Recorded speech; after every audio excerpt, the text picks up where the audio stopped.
All right, we're gonna have to do things a little different this year, thanks to the whole coronavirus issue. Normally, I do a top five of my favorite movies of the year, and then I do a top five least favorite of the year. But I really just didn't see enough movies. I saw a grand total of 6 movies in theaters all year. I usually see like 15 to 20. Went back and forth whether or not I should add movies that I saw on like Netflix or Disney Plus or any of that stuff. I decided, at least for this year, not to add them to the list.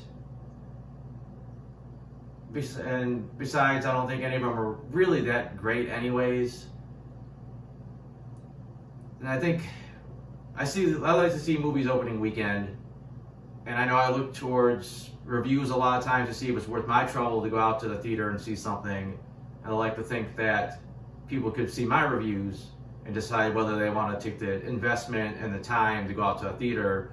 When it's on TV already, it's a little bit more weird. It's like release dates aren't as big of a deal. Plus, I could rave about this movie, but now you gotta get Netflix, or you gotta get Disney Plus, or you gotta get HBO Max. So it's just, I don't know. I may in the future add some movies to my reviews, I don't know, but I'm not going to put them on this list. I decided to basically do my 3 favorite out of 6 I saw this year, and then my 3 least favorite. It's just to try to do something. And be honest, I think number 3 on both lists, I could have flipped them because they were so wishy-washy on both sides. I ultimately left the one on the best list that I think I could rather sit through a second time as opposed to the other one. So let's go ahead and try to knock this out. For number 3, I'm going to go with Wonder Woman 1984. I still love Gal Gadot's performance as Wonder Woman. When she's on screen, especially as Wonder Woman, she's just, I don't know, she just kind of draws you in. Some solid action sequences. I always love the characters, especially when she's got some vulnerability she's got to overcome. And I think she always does a good job. Acting was fine just throughout the movie, but overall, just the movie was pretty cheesy. There was just so many plot holes and so much stuff that just didn't make any damn sense. Just way too long. For number 2, I'm gonna go with Birds of Prey. Again, yet another female actress doing a great job with a character that makes you want to watch the movie. So this time it's Margot Robbie's Harley Quinn. Just again, every time she's on screen, it's just a lot of fun to watch her. There's some mixed bag with action. There's some really cool stuff, and it's all pretty gory and brutal. But like the raid at the police station was just one of the best looking action sequences all year. Not that there was a lot of movies to choose from. And the one in the funhouse was kind of weak. Everything just looked kind of off, like they were struggling to put something together, and the actors and the stuntmen were having a hard time making the scene flow correctly, I guess you could say. The villains are fine, a little over the top. The rest of the Birds of Prey, they barely got fleshed out. I mean, it was a Harley Quinn movie, and there's some characters in there that would eventually become the Birds of Prey, and they just got changed pretty badly. My favorite movie, Bad Boys for Life. Just Martin Lawrence and Will Smith so easily recaptured the chemistry that made the other Bad Boys movies fun to watch. They got great banter, the humor is great, there was good acting. These 2 characters play off each other so well. The plot itself, it was okay, but they made this whole big deal about they were going to get revenge on these 2 by taking out the people they love, and they really kind of didn't do that or take out people that they were associated with. And even when they did, they weren't letting them know, hey, we're gunning for you guys. It's kind of like, oh, look, this person died, and we knew him.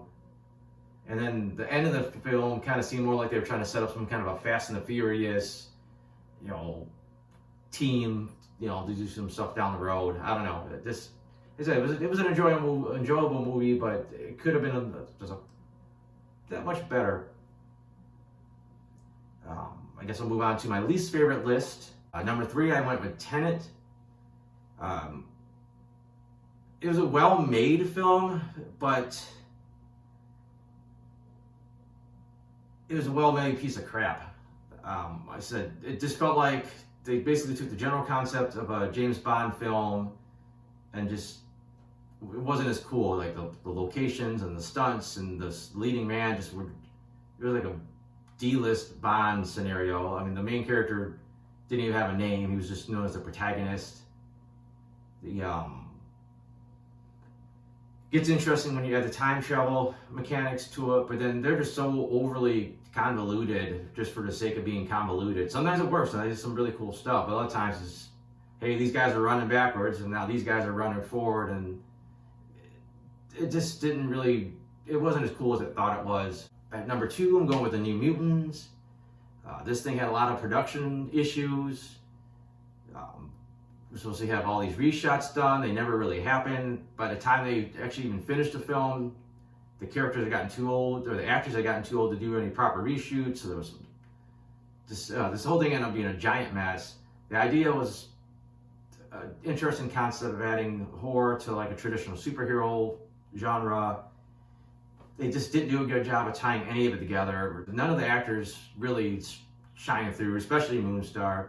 She needed to be a stronger character to be like, our entry into this whole new world here. I mean, the only character I really kind of liked was Magic, but even then they made her kind of a bitch most of this movie, so you kind of didn't like her. And it's just like there's a few hints where this movie feels like it could have got good, and then it just kind of fizzles out and ends up being a whole lot of nothing. And my least favorite movie of the year, and a lot of people actually like this one, but for me, I just never got into it, was the Bill and Ted's Face the Music, or Bill and Ted Face the Music. It was just bland. I don't think hardly any of the jokes worked. There was some early on, they were working, I was laughing, or I thought it was pretty good, and then the movie just was flat the rest of the way. The jokes really never hit.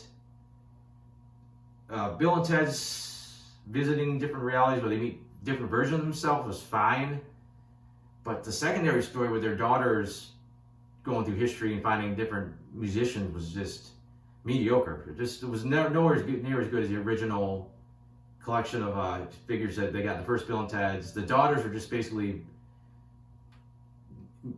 female versions of their fathers. They really didn't bring anything new, especially the girl that was aping Keanu's mannerisms, the one playing his daughter.